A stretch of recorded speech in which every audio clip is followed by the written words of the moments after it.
Salam, Horas Damang Dainang, Bapak Ibu, Saudara-saudara yang dikasihi oleh Kristus. Mari kita memuji Tuhan dengan bernyanyi dari buku Ende nomor 172 ayat 1.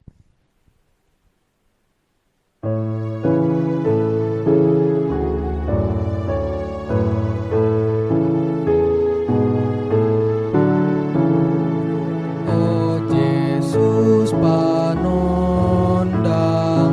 di portibion, mulani natorang tangi hatakon, saya sirohamu di pardosaon. Oh mama ngapuliau namarsakon.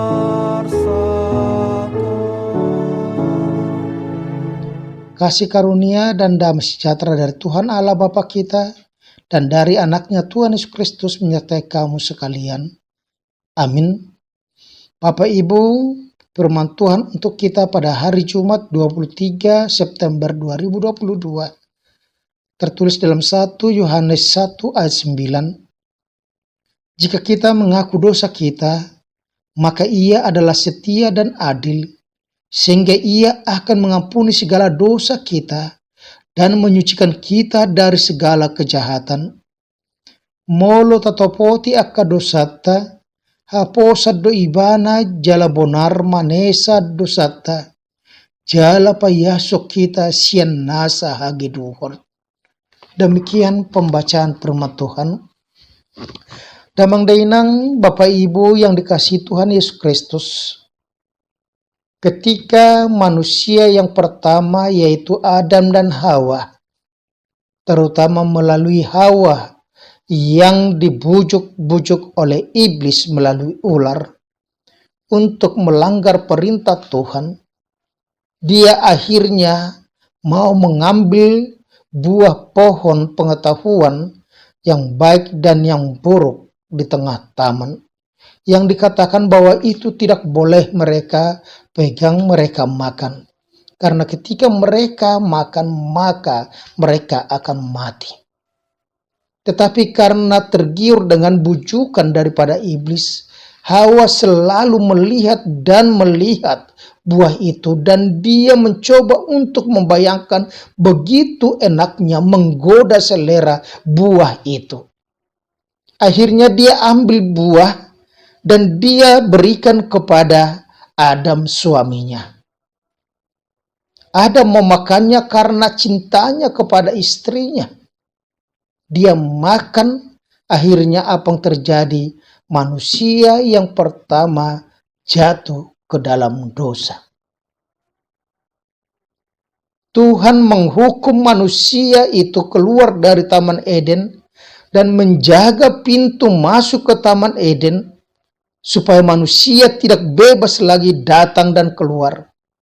Dan manusia beserta dengan bumi menjadi kena kutuk Tuhan.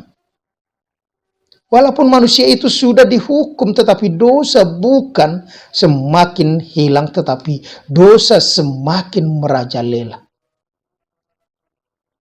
Kecanggihan dosa itu semakin meningkat. Manusia tidak mampu lagi membebaskan dirinya dari jerat dosa.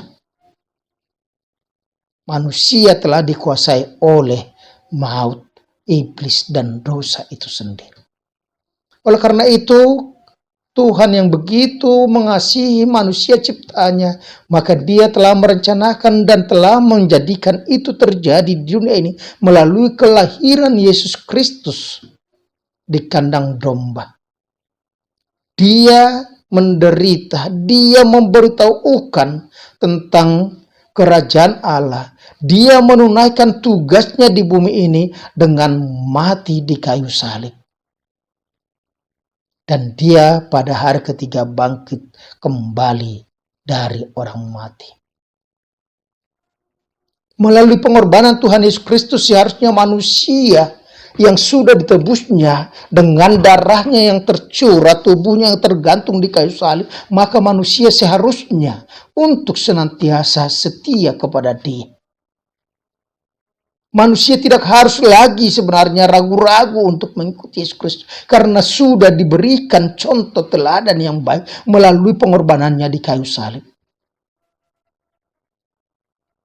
Tetapi sering di dalam kehidupan kita lemah.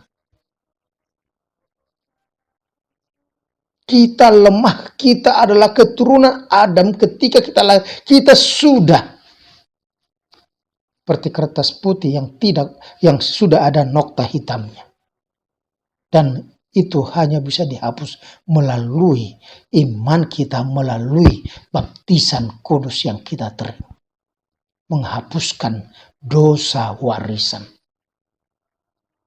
Tetapi walaupun kita sudah dihapuskan, sudah menjadi kertas putih yang tidak bernoda pada waktu kita dibaptis, tetapi kita sebagai manusia masih jatuh bangun dalam dosa karena kita sering digoda oleh iblis dan juga terutama oleh keinginan kita sendiri, sehingga kita melanggar perintah Tuhan. Oleh karena itu firman Tuhan mengatakan kepada kita saat ini supaya kita mau menerima, meneladani, dan mau hidup di dalam terang Kristus. Karena dikatakan di situ bahwa Allah adalah terang. Kematian, kebangkitan Yesus Kristus adalah proses manusia diambil rampas dari kuasa iblis, maut, dan kematian yang kekal, supaya dia masuk ke dalam hidup yang baru. Hidup dalam sebagai anak-anak terang, di mana Allah sendiri adalah terang itu sendiri. Hidup sebagai anak-anak terang yang sudah menerima keampunan dosa-dosa kita atas perbuatan-perbuatan yang kita lakukan melalui perjamuan kudus. Itu juga tetap masih memberikan kepada kita kesempatan untuk berbuat dosa lagi karena kita masih dikuasai oleh kedagingan kita. Tetap dikatakan di situ, kalau kita mau sepenuhnya pasrah kepada Tuhan, maka kita akan hidup di dalam terang sama seperti Dia yang adalah terang itu sendiri. Hidup di dalam terang, maka berperilaku sebagai anak-anak terang dengan meneladani apa yang sudah dilakukan oleh Yesus Kristus. Firman Tuhan hari ini mengatakan kepada kita, jika kita mengaku dosa kita, maka Ia adalah setia dan adil sehingga Ia akan mengampuni segala dosa kita dan menyucikan kita dari segala kejahatan. Damang dainang saudara-saudara dikasihi Yesus Kristus. Dikatakan di situ bahwa jika kita mengaku dosa kita, maka Ia adalah setia dan adil.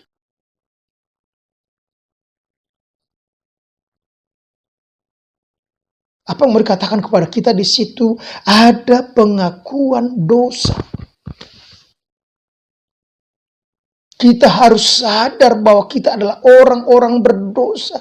Kita adalah seperti domba binal yang semuanya mengikuti gerak kakinya saja, tidak peduli dengan keselamatannya sendiri. Kita berdosa melalui panca indera kita, melalui mata, mulut, telinga kita, tangan kita, kaki kita. Semuanya itu dapat membuat kita berdosa. Oleh karena itu dikatakan kepada kita bahwa upah dosa adalah maut. Oleh karena itu supaya kita jangan sampai kepada maut, dikatakan bahwa pintu pengampunan Tuhan untuk kita dikatakan di situ sangat-sangat terbuka. Itu sebabnya dikatakan di situ, maka kita harus mengaku dosa kita. Kita harus menyadari bahwa kita adalah orang yang sudah sesat, sehingga kita dapat kembali. Kita dapat berseru minta tolong kepadanya supaya Dia menghapus dosa kita, dan janjinya dikatakan di situ, Ia adalah setia dan adil. Dia selalu ingat akan janjinya. Dia akan menghukum semua orang berdasarkan perbuatannya. Oleh karena itu dikatakan kepada kita, maka Ia akan mengampuni segala dosa kita. menyucikan kita dari segala kejahatan kita. Syarat untuk menerima pengampunan adalah hati yang mengaku jujur bahwa dia berdosa, dia sudah menyimpang dari kehendak Tuhan, dia tidak melakukan perbuatan-perbuatan baik. Oleh karena itu, pengakuan itu akan memberikan kepada kita penyesalan. Dan ketika kita menyesal dan kita tahu apa hukuman daripada maut adalah dosa adalah maut, maka kita akan mengaku dosa kita. Dan ketika kita mengaku dosa kita, dia setia, dia mau mengampuni dosa kita. Seberapa berat pun dosa kita, seberapa banyak pun dosa kita, seberapa merah pun dosa kita, dikatakan akan putih seperti salju. Pintu maaf daripada Tuhan selalu terbuka bagi kita. Kapanpun dia akan menyucikan kita. Dia akan mengampuni segala dosa dan kesalahan kita. Ingatlah, orang jahat yang disalibkan di sebelah kanan Yesus Kristus. Ketika dia menyadari dosa-dosanya, dia memohon kepada Tuhan, kepada Yesus sendiri. Yesus mengatakan, sesungguhnya hari ini engkau akan bersama-sama dengan aku di Firdaus. Pintu maaf Tuhan terbuka lebar untuk kita semuanya. Oleh karena itu dikatakan kepada kita, marilah, datanglah yang remuk redam, datanglah yang sudah letih lesu, datanglah yang sudah tersesat. Karena Tuhan menantikan kehadiran kita, Dia akan mengampuni dosa-dosa kita. Amin.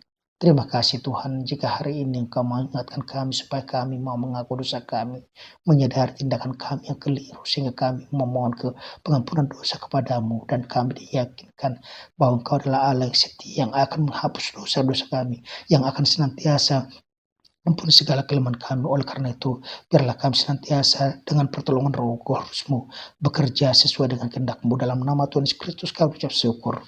Amin. Anugerah Tuhan kita Yesus Kristus, kasih Allah Bapa dan persekutuan dengan Roh Kudus menyertai dan berkati engkau sekarang sampai selama-lamanya. Amin.